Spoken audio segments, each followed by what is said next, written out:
He stood in front of me, hands raised, fists clenched, and his feet moving like a seasoned fighter. For me, it was fight or flight. I took off my cap, and for a moment he froze.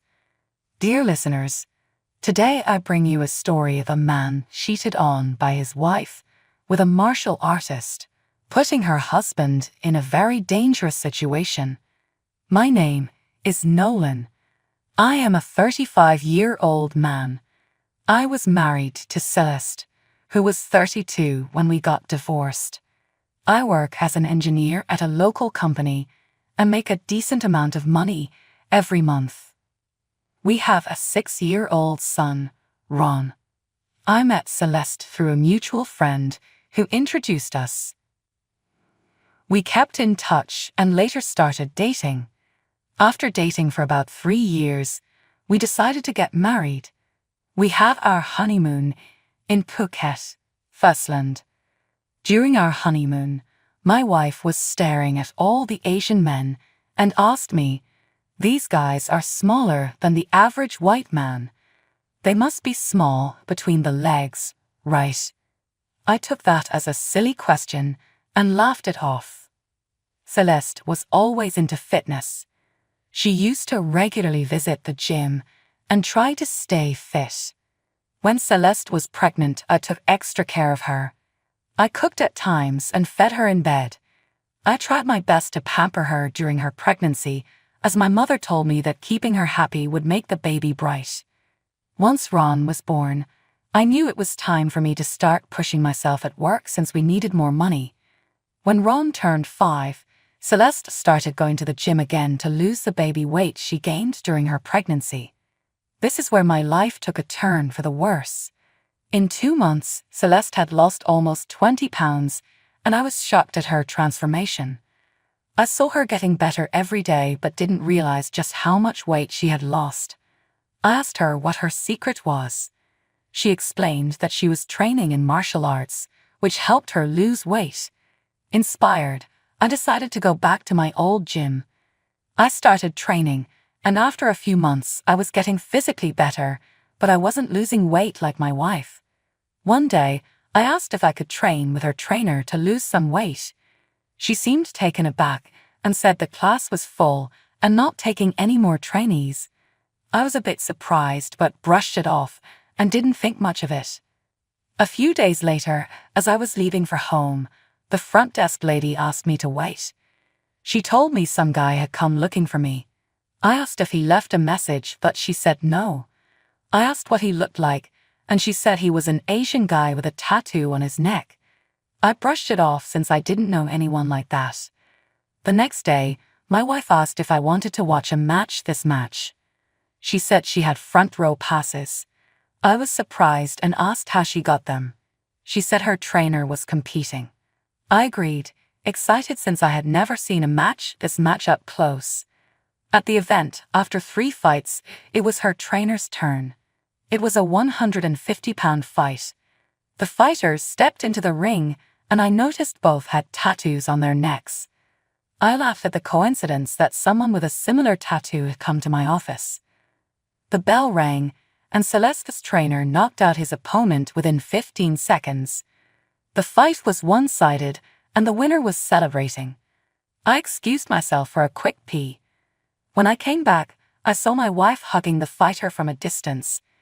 I felt a mix of anger and confusion, but I thought maybe it's just because he's her trainer.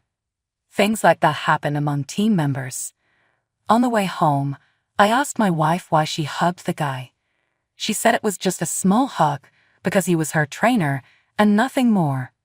She got angry and didn't speak to me that night.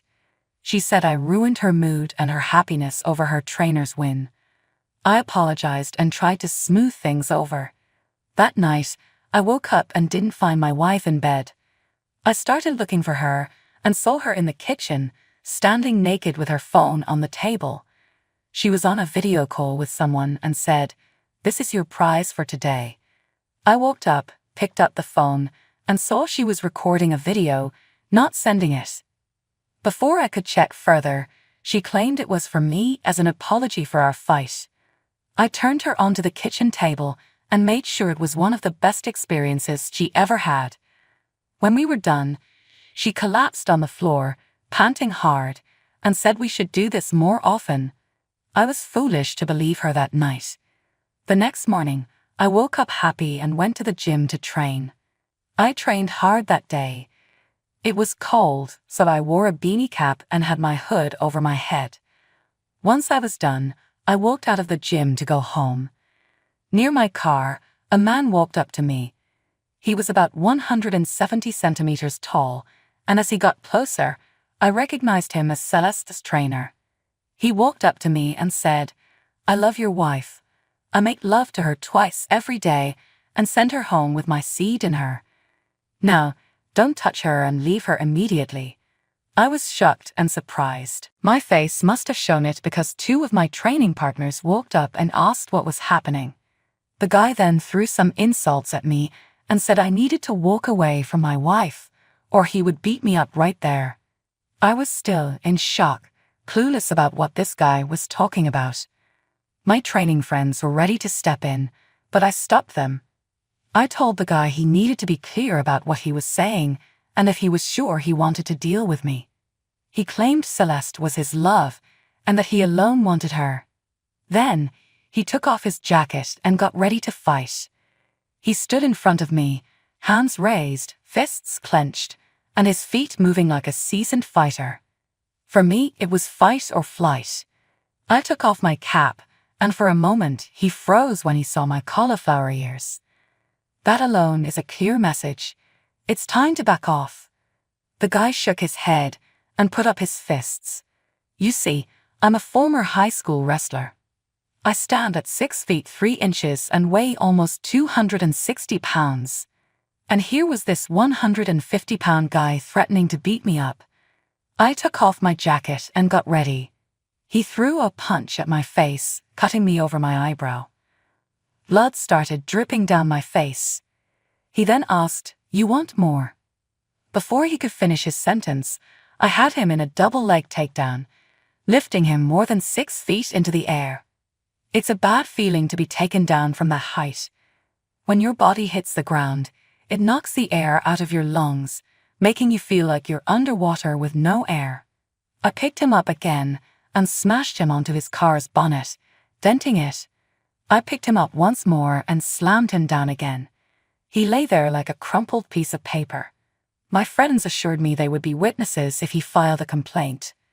They even made a video of the beating. My day wasn't over yet.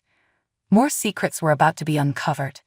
Some would be even more shocking than what had just happened. When I got home, I drank a glass of water. By then, my friend had sent me the video. I found Celeste and asked her to sit down with me. I smiled and said, "I have a video for you." I handed her my phone and played the video. Her smile quickly turned to horror. Tears streamed down her face as she shouted, "Why did you beat him up?" I asked her, "Why did you sleep with him?" She was shocked. I repeated the exact words her affair partner had told me. She started crying and said she was just curious. I screamed, "Curious about what?" She explained that ever since she started training under him, she wondered if Asian men were good in bed. It began with small flirting. One day, during training, she accidentally kicked him in the groin. She apologized and later went to his office to apologize again. There, he flirted with her and showed her where she had kicked him. She claimed she didn't know what happened next, but soon she was having sex with him. This had been going on ever since. She insisted that she loves me and that I am her only true love. She asked me to think of this incident as just casual sex with a random guy and not to think too much into it. She said that since there was no love involved, just physical attraction, it could be overlooked. I was silent for a moment, then called her mother. I told her everything, and by then, Celeste started screaming at me. Her mother began crying on the other end, and I hung up. Celeste then shouted, "Why did you tell my mother?" I replied, "Just think of it as me telling her a joke." I sat down, silent, while Celeste kept screaming. It felt like the world went quiet. I could see her animated, but I couldn't hear her. After a few seconds, I regained my senses and told Celeste to get out, talk to a lawyer, and start the negotiations. She dropped to her knees and pleaded, "Think of our son. You'll ruin his life if we get divorced." I smiled and said, "That's a very valid point. I wonder if you thought about our son when you were screwing that fighter." I continued, "I hope the sex was good and you remember every climax because I'll be sending a written complaint to his gym." I added, "He'll be jobless. Maybe he'll go back to Thistland, or better yet, if he loves you, he'll take you with him." I concluded, "Now pack your bags and get out of my house." She kept crying as I left the house, saying, "Don't wake my son and be gone by the time I get back." I called my mother-in-law and told her everything, including that I would be divorcing her daughter. When I returned, I saw Celeste leaving with her mother. Inside, my son was still sleeping. I felt a deep sadness knowing he would now have to deal with the trauma of a broken home. I started to cry and curled up on the floor near his bed. The next morning, I met with a lawyer and explained everything, sharing the video as well. He was surprised by the events but assured me he would do everything possible to secure my son's custody. He also advised me to send a complaint to the gym where Celeste trained. I sent the email, and they eventually fired her trainer, who also lost his fight contracts with his promotions. The video of me beating him up went viral in underground circles. I never spoke to Celeste again. The aftermath was devastating. The court awarded custody of my child to Celeste. I was heartbroken and had to give up my house to her. On top of that, I have to pay child support every month. Celeste's curiosity ruined my life and my bank account. I want to leave the city and start fresh, but I'm stuck because I want to see my son. I can't imagine my life without him. It's also painful to have to deal with Celeste every now and then. I don't know what to do. I can't think of any new relationships because my mind is still clouded by recent events.